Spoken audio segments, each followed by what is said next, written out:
Assalamualaikum warahmatullahi wabarakatuh. Alhamdulillah, selamat pagi para sedulur-sedulur yang saya cintai dan semoga dicintai oleh Allah Subhanahu wa taala. Oke para sedulur, jumpa lagi di kanal YouTube-nya Pak Dekun.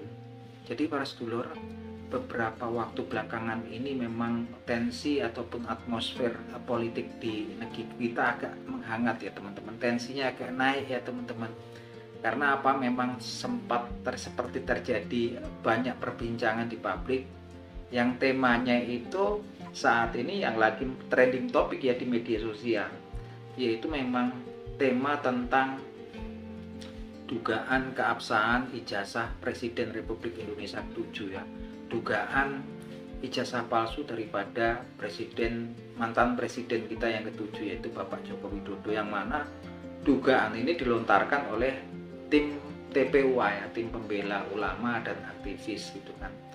Yang mana kalau mereka ini sudah narasinya kan ijazah palsu, kalau menurut saya juga kurang tepat ya, masih dugaan lah, karena kalau kemudian ada yang mengatakan palsu tentunya itu sudah melalui proses pemeriksaan para ahli gitu kan, kemudian lembaga-lembaga yang terkait dan kemudian melalui proses hukum kan, dan kemudian dinyatakan kalau kemudian yang menyatakan itu palsu atau enggak palsu tentunya dari proses hukum pengadilan ya teman-teman, melalui proses hukum gitu kan. Tapi kalau itu juga kurang tepat ya, kalau menurut saya kurang tepat, kurang pas ya. Kalau menurut saya sih pasnya ya memang kemudian dugaan keabsahan ijazah daripada mantan presiden Republik Indonesia yang ke-7, yang mana kemudian memang jadi kontroversi karena memang ketika para orang-orang yang penasaran pengen lihat bentuk fisik ijazahnya Pak Jokowi ya, tepatnya ijazah sarjana kehutanan dari Fakultas Universitas Gadjah Mada gitu kan. Memang kemudian Pak Jokowi juga menyatakan bahwasannya ketika mereka datang ke rumahnya Pak Jokowi di Solo, Pak Jokowi menyatakan punya hak untuk kemudian tidak menunjukkan ijazah dia kepada orang tersebut, kepada kelompok massa tersebut yang tergabung dalam TPUA. Dan menurut saya juga memang ya sah-sah saja gitu kan, nggak memperbolehkan kayak orang datang ke rumah saya pengen nunjukin gitu kan, mana ijazah kamu, kalau mau nunjukin ya nggak apa-apa, nggak ditunjukin juga nggak apa-apa. Dan dia menyatakan bahwasannya kecuali diperintahkan oleh proses pengadilan atau proses hukum gitu kan. Dan yang bikin kontroversi karena ketika orang-orang yang pengen tahu itu kemudian sudah balik kan, justru kemudian mantan presiden Republik Indonesia yang ke-7 Pak Jokowi ini mengundang para wartawan dengan catatan tidak boleh membawa alat elektronik untuk merekam segala macam yang ngambil gambar. Dia kemudian menunjukkan daripada ijazahnya yang dari SD, SMP, kabarnya sampai SMA, mungkin sampai ijazah S1 kehutanan. Nah ini kan memang agak menimbulkan tanda tanya ya di situ kan, yang mana memang kemudian malah jadi spekulasi yang berkembang banyak gitu kan.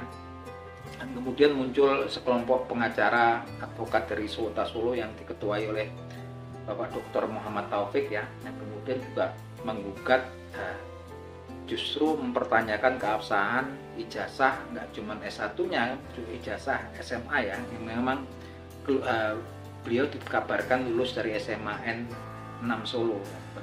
Justru yang digugat ini kan SMAN 6 Solo, kalau saya lihat kemarin kemudian ada KPUD daripada Solo dan Universitas Gadjah Mada ya teman-teman. Dan juga Pak Jokowi secara perdata, dan proses hukumnya udah jalan ya kemarin ya, masih mungkin menuju ke mediasi. Nah yang jelas teman-teman, kalau melihat ini semua orang banyak lah yang perbincangan itu. Bahkan saya kemarin pulang dari Jogja ke Cianjur, ketemu teman ke rumah teman, temanya ngobrolnya itu gitu kan. Nah teman-teman, tapi memang kalau saya kemudian melihat gitu kan, seyogianya sebetulnya nggak perlu terjadi kayak peristiwa yang genting, peristiwa yang kayaknya darurat banget gitu kan. Makanya saya setuju ketika kemudian lihat ada kemudian diskusi di salah satu stasiun televisi, kemudian ada salah satu orang yang narasumbernya ditanya tentang perihal tersebut, pendapatnya apa, yaitu Bung Pandana Baban ya, ini politisi senior dari PDI Perjuangan. Dia mengatakan ini sebetulnya simpel, saya nggak mau katanya sampai kemudian terpengaruh seperti hal tersebut. Kayaknya kok katanya Bung Pandana Baban kayaknya darurat banget, genting banget gitu kan. Kalau saya yang ditanya katanya, udah saya akan suruh sopir saya gitu, ambil ijazahnya di Laci, tunjukin tuh sama orang-orang gitu kan. Tapi kemudian kalau saya lihat memang perkataan simpel dari Bung Pandana Baban ini memang pas ya gitu, nggak perlu kemudian seperti kegentingan gitu kan, seperti kemudian kedaruratan gitu kan, sesimpel itu kalau menurut saya sendiri orang awam. Dan ternyata memang kemudian kalau saya lihat juga bahkan politisi sekelas Pandana Baban, politisi senior juga bilang gitu kan, sesimpel itu katanya. Kalau saya katanya Bung Pandana Baban ditanya tentang ijazah saya akan suruh sopir saya ngambil di Laci, tunjukin ke orangnya gitu kan, selesai gitu kan. Dan memang hal yang seperti ini justru kemudian menimbulkan banyak pertanyaan, spekulasi di masyarakat gitu kan. Lagi-lagi semua pastinya kita menunggu, karena ini kan mantan presiden kita ya, 2 periode gitu kan. Tapi memang banyak kemudian ya yang berspekulasi gitu kan, karena memang apa, mereka menduga gitu kan, kok kayaknya rumit seperti ini gitu kan, rumit terus kayaknya genting gitu kan. Paling kalau kita bilang suatu kebenaran tuh biasanya ya sederhana, jujur dan sederhana, sesimpel itu gitu kan, nggak perlu rumit-rumit. Tapi lagi-lagi kita nggak tahu ya, kita hargai memang haknya Pak Jokowi kemudian untuk kemudian tidak menunjukkan ijazah fisik, ijazah asli beliau kepada orang-orang yang memang pengen melihat gitu kan. Walaupun di lain pihak kemudian timbul pertanyaan, ngapa kemudian dia ke para wartawan nunjukin. Tapi lagi-lagi itu hak ya, hak hukumnya Pak Jokowi. Kita memang menunggu, mungkin clearnya kalau kemudian memang masuk ke proses hukum kan. Karena ini memang kemudian jadi tanda tanya ya, tanda tanya jadi spekulasi di masyarakat, sehingga kemudian susul menyusul ya gitu kan, susul menyusul yang terkait memang center of attention-nya gitu kan, memang masih mantan presiden kita yang ketujuh gitu kan. Kemudian ada yang kemudian banyak spekulasi tentang adanya kemudian matahari kembar di kabinet merah putihnya Pak Prabowo, pasca kemudian ketika para menteri-menteri yang dulu memang tergabung dalam kabinetnya Pak Jokowi kemudian kemarin dalam acara halal bihalal mereka datang ya, berkunjung khusus. Dan sepertinya sih sah-sah saja gitu kan, memang acaranya itu memang masih dalam suasana Hari Raya Idul Fitri gitu kan. Berkunjung itu juga silaturahmi itu biasa, tapi yang menjadi aneh kan kemudian ada 1 atau 2 orang mantan menteri yang di eranya Pak Jokowi yang kemudian masih aktif di eranya Pak Prabowo yang masuk di kabinet merah putihnya Pak Prabowo, memang kemudian tertangkap oleh media mengatakan, ini saya kemudian minta petunjuk pada mantan bos saya gitu kan. Dia bilang minta petunjuk, dia nanya kesehatannya, kabarnya Pak Jokowi gitu kan, minta petunjuk arahan kemudian untuk menjalankan tugasnya di kementerian. Dan memang yang jadi kontroversi pertanyaan adalah kemudian kata-katanya yang tertangkap ya, terekam, terdokumentasi oleh media. Saya mengunjungi mantan bos saya ini gitu, dan sekarang masih bos saya ini kan, kemudian juga jadi spekulasi gitu kan. Sehingga sininya juga sampai kemudian ada sekelompok daripada purnawirawan ya, TNI ya, baik dari Angkatan Laut, Angkatan Darat, Angkatan Udara, yang kemudian mantan para purnawirawan ini, para senior-senior jenderal dan kolonel ini sampai kemudian juga membuat petisi ya, khusus yang memang beberapa item yang memang permintaan mereka, permohonan mereka kepada presiden kita saat ini Bapak Prabowo Subianto.